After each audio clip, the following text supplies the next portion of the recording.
And we're back with Christmas confusion, chaos, and concern. Just a reminder to our listeners that this is not a cooking questions show.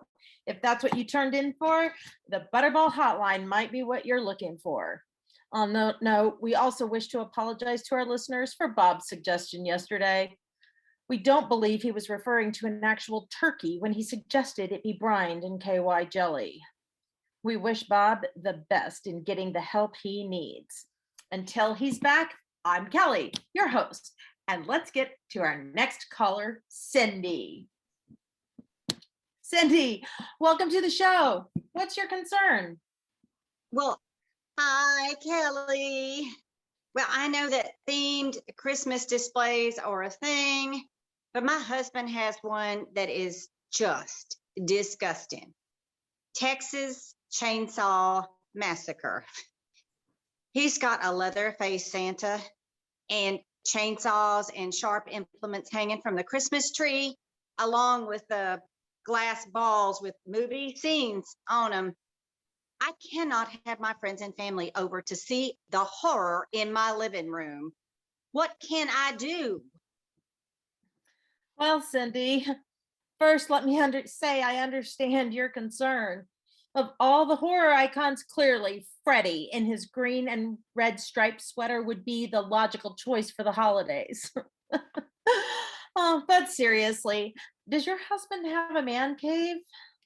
Well, he does sometimes use the two sides of our garage as a big screen TV. He's got a couple of recliners out there, to watch sporting events and horror movies. You mean like that? Yes. Well, let me start by saying you shouldn't tell him what to do. He'll just dig in.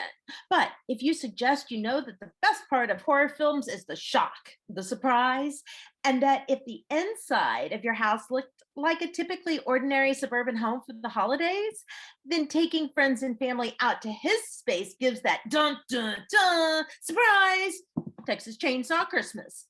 And if that doesn't quite get him to see your point, seal the deal by saying he can open the garage display to the neighborhood on the weekends, because let's be real, the neighbors know, right? Thanks for calling. Up next, Earl. What's up, Earl? Hey, Kelly. I want to say that gal is right. Horror has no place at Christmas. Christmas should be bring people together. That's why my house is all about NASCAR. I just got my NASCAR activity this year with the herald angel waving and the checkered flag as a sweet baby Jesus manger races into the stable. That sounds great, Earl. But did you have a question? Oh, yeah. In our house, my wife does all the present buying. I only buy hers. Last year, I asked her what she wanted for Christmas, and she said nothing. And that's what I got her. And I don't mind telling you that I have been in the doghouse for over 300 days since.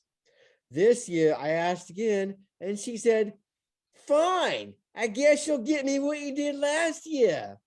So what do I do? And if I get her nothing, I didn't get her something. But if I get her something, it isn't what she asked for. My friend, you are not alone in dealing with the nothing quandary. While guys are the most vocal, women also deal with that issue.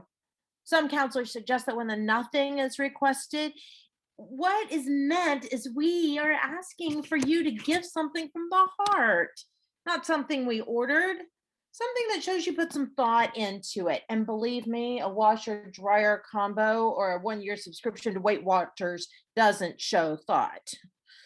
At the top of the hour, we'll have Helen's holiday hints, and perhaps she can help further.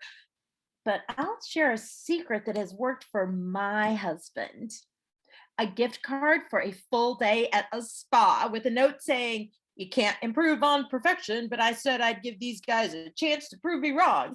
And in 4 years, not one complaint from me. Thanks for calling in. Up next, the professor. Thanks, Kelly. Oh, and if I might help Mr. Earl, the Elizabethan meaning of nothing referred to the sight of a woman's sexual organs. So perhaps what his wife was And I'm asking gonna have to for. stop you right there, Professor. We don't need another KY incident on the show. Did you have an issue to discuss? Yes, I did. Christmas carols. How do you get rid of them? Get rid of them?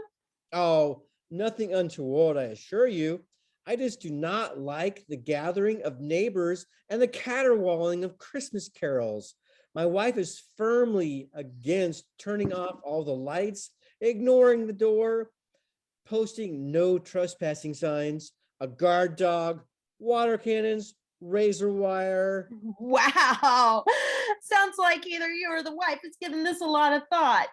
I know that a random gathering people will never sound like the Mormon Tabernacle Choir, but I suspect your wife is more concerned with appearing rude to the neighbors than delighting in choral cacophony. So, since I feel you are smart enough to have already tried earplugs, because noise canceling headphones would be a bit obvious, I suggest you use the recent pandemic to your advantage. When they show up, insist they all be properly masked. This shows concern for their safety. If they're anti-mask, they'll move off. And if they take the hint, at least the sound will be muffled to help you get through it. Okay, I have time for one more. Alma, please go ahead. Hi, Kelly. I'm looking for a valuation on my fruitcakes, and I was wondering if you could help me. Did you say fruitcakes? Yes, I've been collecting them since 1985. I have one, at least one for each year from various manufacturers, and some are even from overseas. Can you tell me what they're worth? So you've been given a lot of fruitcakes over the years. Oh, no, no, no. I actively collect them. I have them new and unopened. I would say mint in box or tin, depending. Well, as I stated earlier, this isn't really a cooking show, so I'm not sure I'm qualified to give you a baked good appraisal. But perhaps if you were to contact the IHOF, which is strangely not the autobiography of David Hasselhoff, but the International House of Fruitcakes, they may be able to tell you what you have. Thank you, Kelly. I'll be sure to look them up online. You do that. And to the International House of Fruitcakes, I apologize if you really do exist. But really, up next, Helen's holiday hints. And in closing, may all of your shaking bowlfuls of jelly not be KY. I'm Kelly, and I'm out.